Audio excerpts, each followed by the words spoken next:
Hi everyone.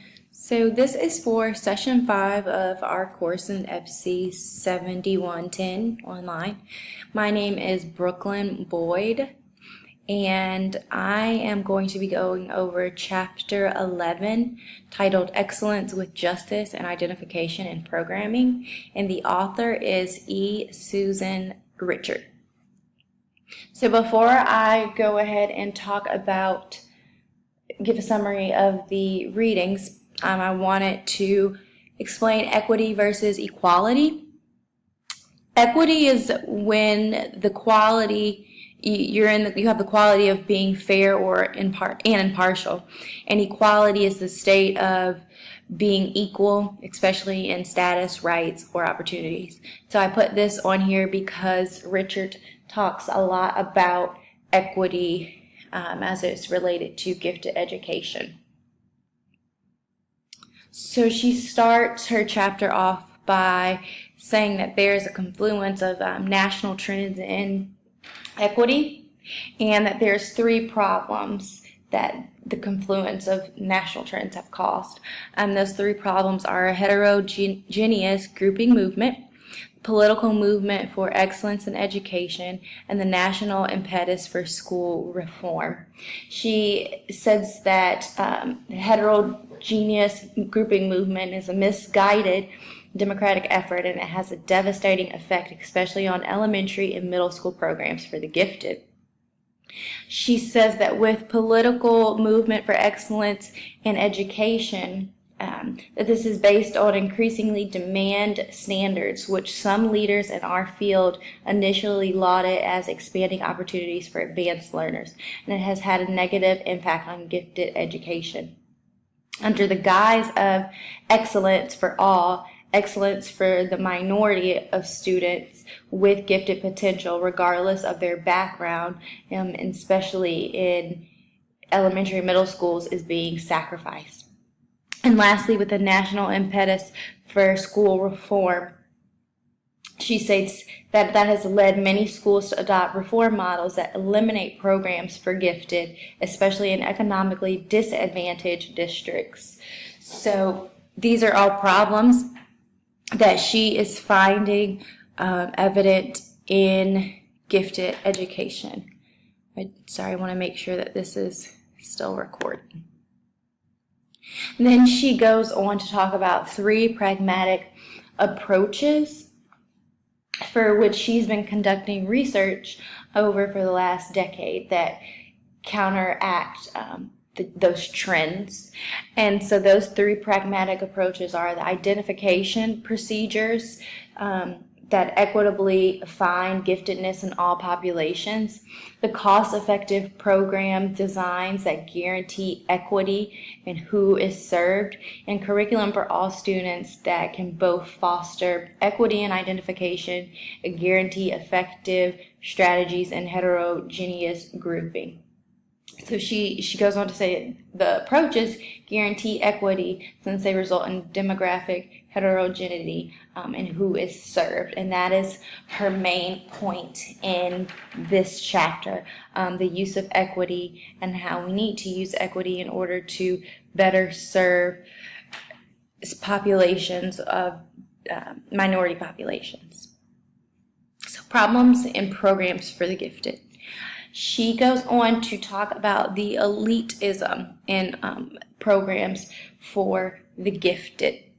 And she has 6 practices that continue to jeopardize, she says, the support for gifted programs. So because of these practices, gifted programs are more likely to have funding cut as well as be non-existent in the public schools.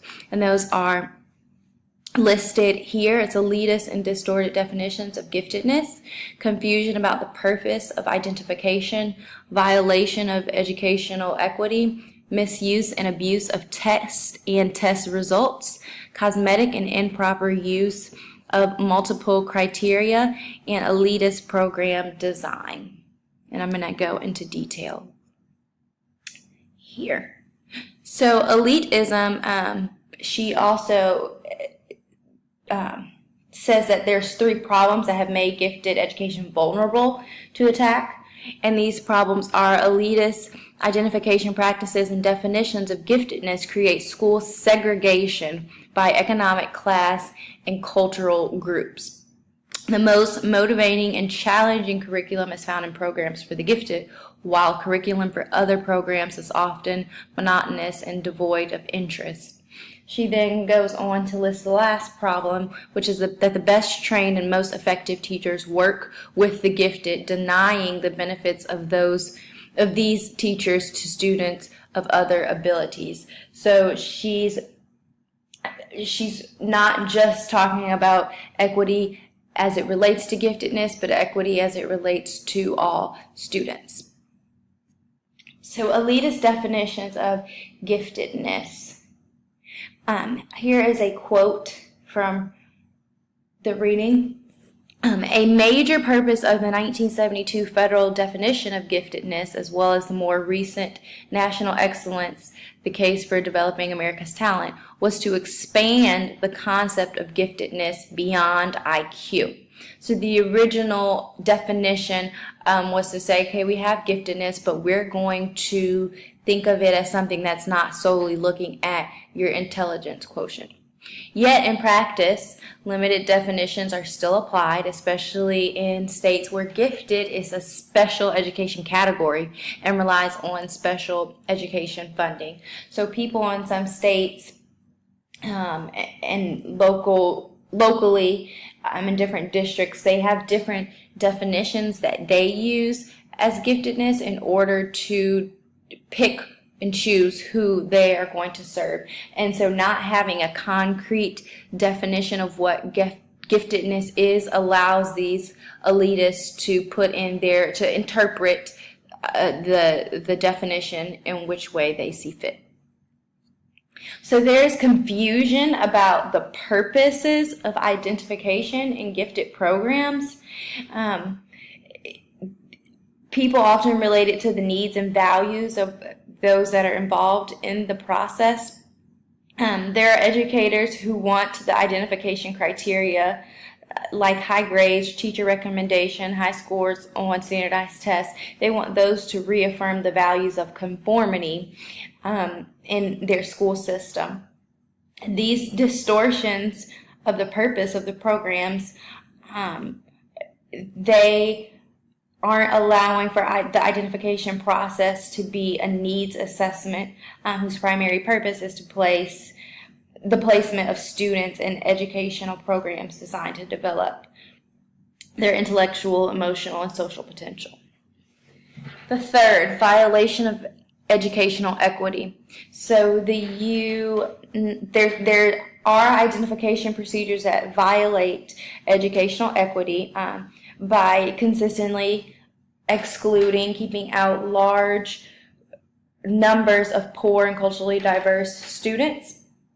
And it says the United States Department of Education reported a 30 to 70% underrepresentation of culturally different students in programs for the gifted in the United States, which has not been improved since the last decade. So there's a huge underrepresentation of culturally diverse students in these programs. However, we do notice that there's a high or a overrepresentation of these students, these culturally different students, in programs such as special education programs. So this inequity has made gifted programs vulnerable to charges of elitism. Elitist program designs or models. These models are beginning to have limited social resources, and they may set up counterproductive competition among groups vying for funds and for services. And so one unfortunate outcome of educational reforms is attempting to foster excellence has been the creation of elitist programs that serve as few as 1 to 3% of students. These programs look for and they establish services solely for the highly gifted. So they are picking out the students who have the highest test scores that there are and solely considering them gifted and making their own interpretation of what a gifted program is to look like. Inappropriate cosmetic and distorting use of multiple identification criteria. So when you hear multiple identification criteria, you think that that would be the best option for identifying students who are gifted. The trend to use data from a variety of sources, it can be very counterproductive, Richard states, the data may be unreliable and it may be used at an inappropriate stage or sequence in the identification process, weighted in indefensible ways, or placed without vitality in a matrix with other data. Even when multiple measures are used, standardized test scores tend to be given disproportionate weight. The more measures used and combined inappropriately, the more likely it becomes that disadvantaged students will be excluded.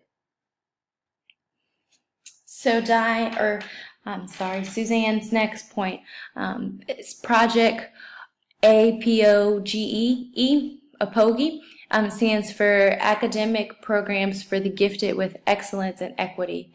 And something that Richard stated was that their ethical principles and equitable identification procedures that was recommended by her, they've been used in over 30 schools and 8 New Jersey school districts of various sizes and demographics. So this project is something that she is proud of, and she sees this group using their principles in order to better fill in those gaps in the disproportionate numbers with culturally diverse students and gifted programs.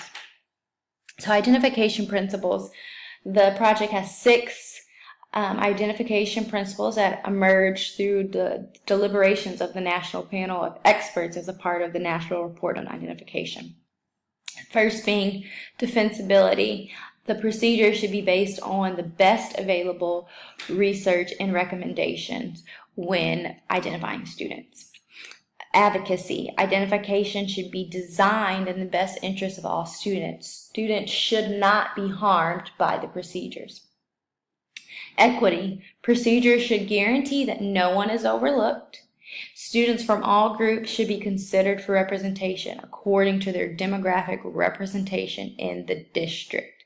So students from any racial background should be considered based on their percentage of representation in that school district. So if you have a school district that has African American students who are 50%, then in your gifted program, it should reflect that same representation.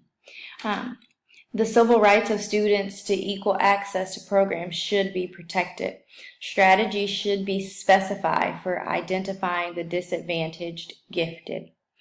Cutoff scores should be avoided because they are the most common way that disadvantaged students are discriminated against.